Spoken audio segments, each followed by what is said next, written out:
déjà 2 essais à son actif, la guerre civile n'aura pas lieu et slow démocratie. Alors on sort d'une crise sanitaire qui est sans précédent depuis près d'un siècle. On est en train de vivre une crise économique, une crise sociale qui se prépare. Le monde a été bouleversé par ces 4 derniers mois. Pourtant, les équilibres géopolitiques étaient déjà très largement perturbés bien avant cette crise.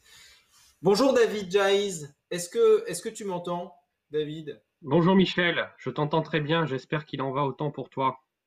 C'est parfait, je t'entends parfaitement. Première question, très directe. Quelle est la situation géopolitique de l'ère Covid? C'est ce qu'on appelle entrer dans le vif du sujet. La situation géopolitique de l'ère Covid, en réalité, elle est euh, une aggravation de ce qui se passe depuis une dizaine d'années, c'est-à-dire une montée en puissance du désir d'indépendance des nations. On le voit avec l'élection de dirigeants ultra souverainistes aux États-Unis, au Brésil, en Inde, en Chine, c'est-à-dire quand même dans des nations qui tiennent les clés du destin du monde entre leurs mains, en même temps que de très fortes augmentations des interdépendances. Alors il y a les interdépendances économiques qui se sont, euh, comment dire, accrues depuis une trentaine d'années à la faveur de la mondialisation et qui peuvent être mesurées par des indicateurs très simples comme le taux d'ouverture des économies nationales qui est passé en quelques années de 10% à peu près à la fin des 30 glorieuses à quasiment 40%, 45% pour l'Allemagne. L'intégration financière aussi avec l'ouverture du compte de capital des nations dans les années 1990. Et puis bien sûr, ce qu'on est en train de faire le démontre, l'intégration informationnelle.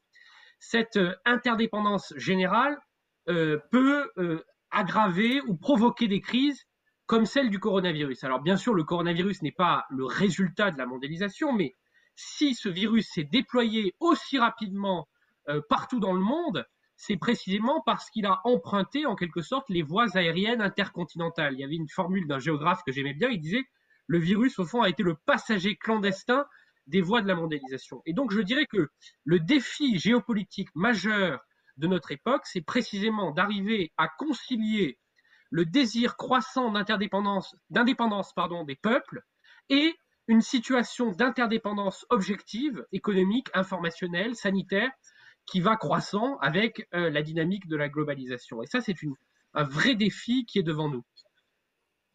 Donc il va falloir résoudre ce dilemme et alors, concrètement, quels sont, d'après toi, les scénarios possibles d'équilibre géopolitique pour la prochaine décennie, prenant en compte d'ailleurs cette problématique que tu évoques et cette résolution de ce dilemme interdépendance et indépendance? Alors moi, quand je fais des scénarios, j'aime bien construire 3 scénarios. Un scénario exagérément optimiste, un scénario exagérément pessimiste, pour atterrir en douceur sur un scénario intermédiaire. Alors je vais commencer par les scénarios polaires, et ensuite je vais développer le scénario intermédiaire qui est le scénario que je privilégie. Alors le scénario exagérément pessimiste, pour commencer par les nouvelles, c'est une continuation de la décomposition de l'ordre international à laquelle on assiste depuis une dizaine d'années.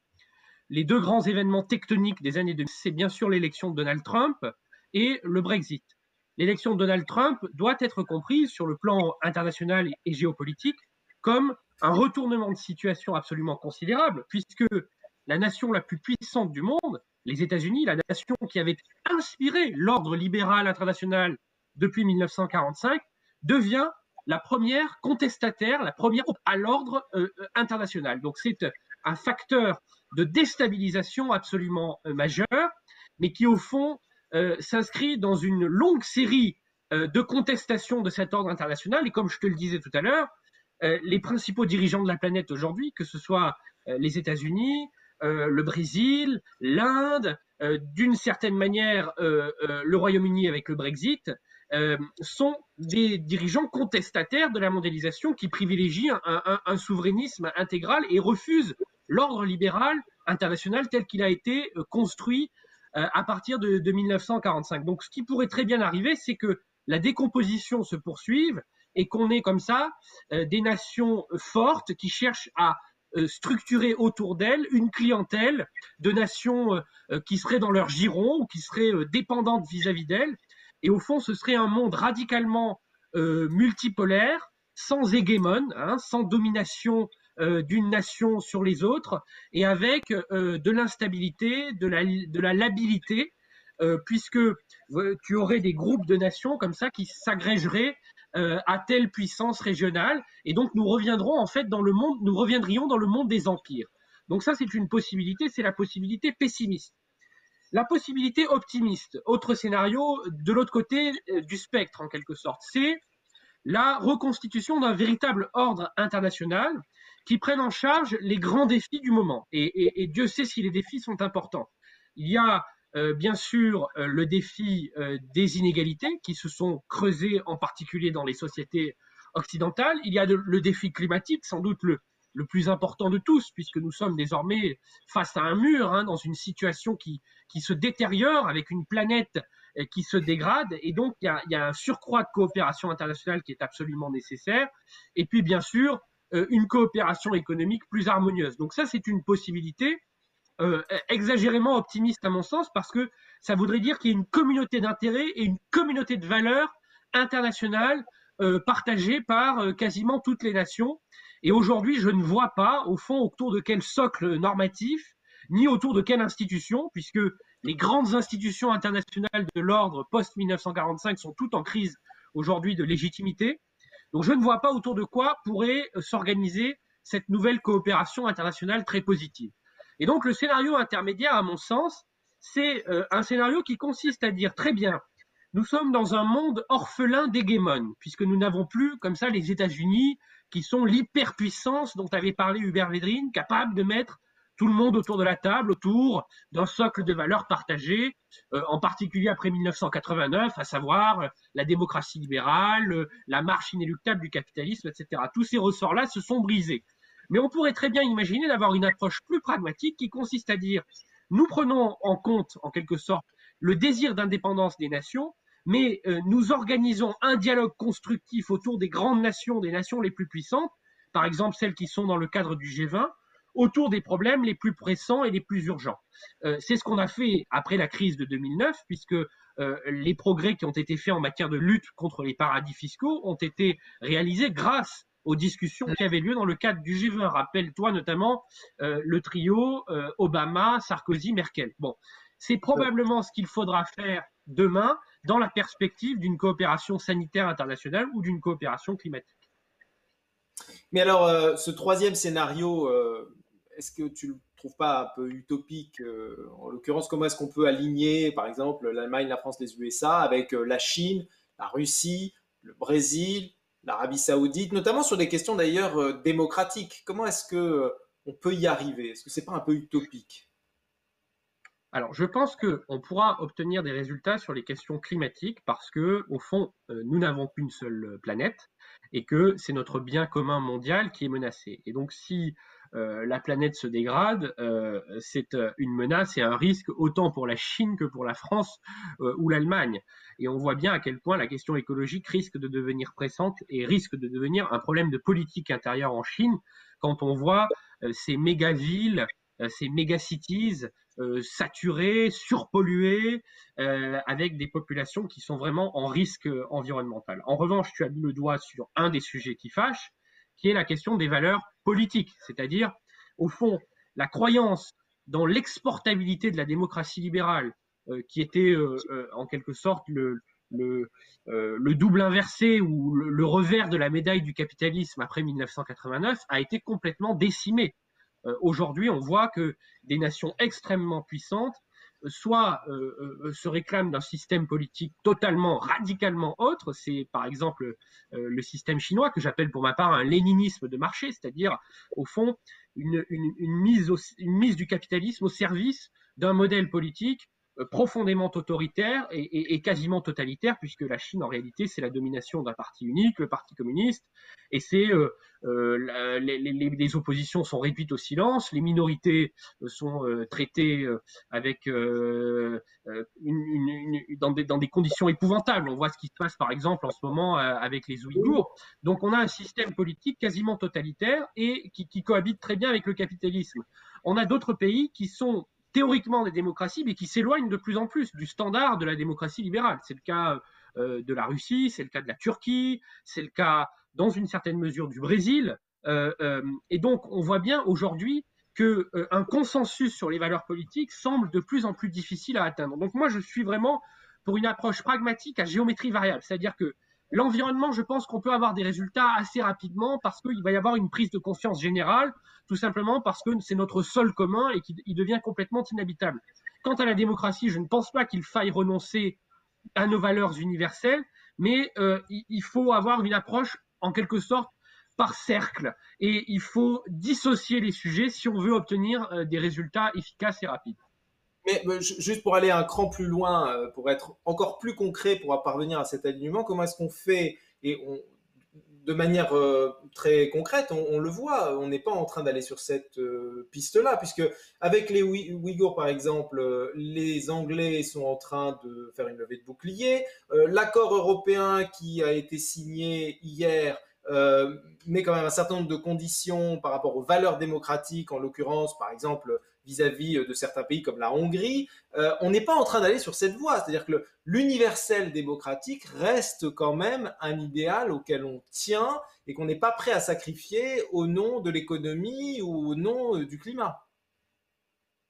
Alors, je relativiserai un peu ça parce que la position des Britanniques, par exemple, elle est beaucoup plus liée à Hong Kong qu'au sort des Ouïghours. C'est-à-dire que il y avait un accord entre le Royaume-Uni et la Chine au moment de la rétrocession de Hong Kong en 1997 qui reposait sur le principe, comme tu le sais, un pays de système et qui considérait que Hong Kong devait continuer à rester régi par des valeurs et par un système politique différent. Et c'est la Chine qui, ces derniers mois, notamment avec la loi spéciale, enfreint ce principe.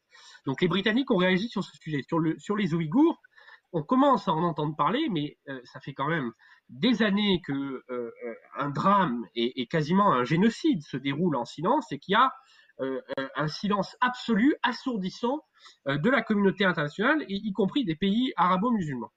Sur la question de la conditionnalité en Europe et sur la question de la démocratie libérale en général, on voit bien quand même qu'il y a une dérive d'une partie des pays d'Europe centrale et orientale vers l'illibéralisme et que cette dérive, en réalité, a été très peu sanctionnée par les institutions européennes. Il y avait eu un rapport de la députée Sargentini, par exemple, qui proposait en réalité de faire du respect de l'état de droit quelque chose de non négociable et d'engager des procédures contre des pays comme la Hongrie qui effectivement violeraient systématiquement l'état de droit qui est quand même un des principes absolument fondateurs et fondamentaux de l'Union européenne. On voit bien que la question s'est enlisée et qu'il n'y a eu aucune sanction, aucune même procédure sérieuse en infraction qui a été engagée contre la Hongrie. Si l'Europe était aussi sourcilleuse vis-à-vis de la démocratie libérale qu'elle ne l'a été durant les années 2010 vis-à-vis des déficits excessifs, on aurait sans doute fait un grand pas. D'accord. À ton avis, quelle est l'offre politique aujourd'hui en France qui incarne cette vision pragmatique? D'une manière générale, en fait, l'offre politique intérieure est très peu diserte sur les problématiques géopolitiques et sur les questions internationales parce qu'elle pense, à mon avis à tort, que ça n'intéresse pas beaucoup l'opinion publique. Donc il y a assez peu de discours aujourd'hui, et je m'en désole, en France sur les questions internationales et sur ce nouvel ordre géopolitique qu'il faudrait reconstruire. Or, c'est une des questions les plus importantes de notre temps. J'ai entendu ces derniers mois, comme toi sans doute, que nous étions en 1945, c'est-à-dire que nous sommes à l'année zéro, en quelque sorte, de nouveaux équilibres mondiaux. Nous sommes en fin de cycle, ça on le pressentait de toute façon depuis une dizaine d'années. Le cycle de la démocratie libérale et du capitalisme qui avait été qualifié de fin de l'histoire par Francis Fukuyama en 1990, vraiment touche aujourd'hui à sa fin. Et pourtant, il y a très peu d'organisations politiques aujourd'hui en France qui endossent un discours sur les affaires internationales, sauf sur la question européenne, bien sûr, où là, on voit effectivement qu'il y a entre, on va dire, Macron, le Parti socialiste et une partie des Républicains, un relatif consensus sur la nécessité d'avoir une Europe forte, une Europe qui nous protège durant les crises, avec une véritable vocation géopolitique réaffirmée. Mais mis à part cette question européenne, je vois aujourd'hui dans l'espace politique français assez peu de positionnements intéressants sur les questions géopolitiques et notamment sur la régulation internationale. Parce que si nous sommes à l'année zéro, ça veut dire qu'il va falloir réinventer des institutions internationales comme on avait su créer l'Organisation des Nations Unies en 1945, des organisations internationales thématiques plus efficaces. On a vu que les États-Unis ont retiré leur financement de l'OMS, par exemple. L'OMC, aujourd'hui, est au point mort. On voit que l'Organisation internationale du travail n'a pas les moyens d'agir. Donc, vraiment, toutes ces organisations qui sont censées assurer la coopération internationale, aujourd'hui, sont dans une crise absolument profonde. Et il y a un changement radical d'architecture qui doit être repensé. Et malheureusement, en politique intérieure, ces questions sont mises sous le boisseau. Je voudrais qu'on revienne à ton premier scénario, le plus optimiste, et qu'on envisage peut-être une possibilité de réalisation. Je cite ce que disait Isabelle Viat sur le chat. Elle disait: le désir croissant d'indépendance des peuples ne montre-t-il pas justement ses limites? Aujourd'hui, la transformation de l'humanité nous invite à comprendre combien la force et la pérennité sont conditionnées par plus de solidarité. Est-ce que une offre qui serait basée sur une sorte de citoyenneté numérique, déterritorialisée, qui utiliserait les plateformes et donc transfrontalière, une nouvelle forme de citoyenneté qui ne serait pas liée aux États, est un scénario, évidemment moyen voire long terme, qui est un scénario plausible. Alors, je vais répondre à ta question, mais je vais juste faire un petit excursus par rapport à la question que tu viens de nous lire. La personne en question a mis le doigt sur le problème, c'est-à-dire que Edgar Morin a une formule que je trouve très juste à propos de la mondialisation libérale de ces 30 dernières années. Il dit: c'est de l'interdépendance sans solidarité.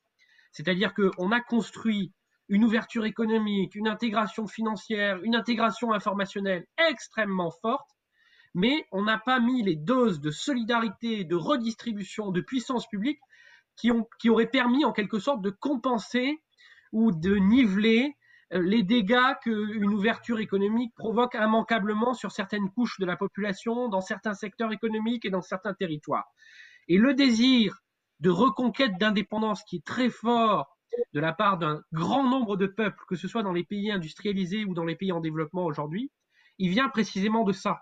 Il vient de ce qu'on a augmenté le niveau des interdépendances sans pour autant qu'on développe au niveau international la coopération, les solidarités et les armatures de puissance publique qui auraient permis d'en atténuer en quelque sorte les effets négatifs. Et donc plus l'interdépendance objective va augmenter, plus le désir subjectif d'indépendance des peuples ou des individus va aussi augmenter. Et donc là, on est face à un dilemme quasiment insurmontable. Et si on veut éviter les solutions maximalistes, par exemple, cette solution qui consisterait à dire fermons tout, sur laquelle prospèrent les partis nationaux populistes aux quatre coins du monde, eh bien, il faut repenser de manière très minutieuse cette architecture de la mondialisation pour sortir de la logique dénoncée par Edgar Morin de l'interdépendance sans solidarité et d'aller vers une interdépendance raisonnable et tempérée par de la solidarité et de la coopération internationale. Est-ce que la citoyenneté numérique peut y aider? Très vite. Je pense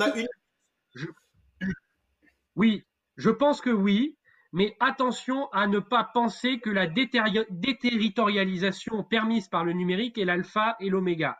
Nous sommes dans une période très ambiguë où il y a à la fois une accélération sans précédent du capitalisme numérique, et ça, la crise Covid ne constitue en quelque sorte qu'un pas supplémentaire franchi dans cette direction, mais où en même temps il y a un désir de reterritorialisation et de territorialité très fort qui s'exprime à la fois par le désir de reconquête d'indépendance nationale avec le retour des souverainetés nationales qui est un phénomène mondial, en particulier dans la classe moyenne, mais aussi avec le désir de reconquête du local, des terroirs, des circuits courts, de la proximité qu'on observe aussi très fortement dans les sociétés occidentales. Et ça, la citoyenneté numérique ne peut pas l'assurer. Donc il y a cette ambiguïté, plus de déterritorialisation d'un côté, plus de reterritorialisation de l'autre. Et ce qu'il va falloir arriver à penser, c'est les assemblages institutionnels, politiques. Donc c'est des tout nouveaux systèmes, c'est des toutes nouvelles doctrines qu'il faut inventer qui permettent d'articuler les deux. Merci beaucoup, David.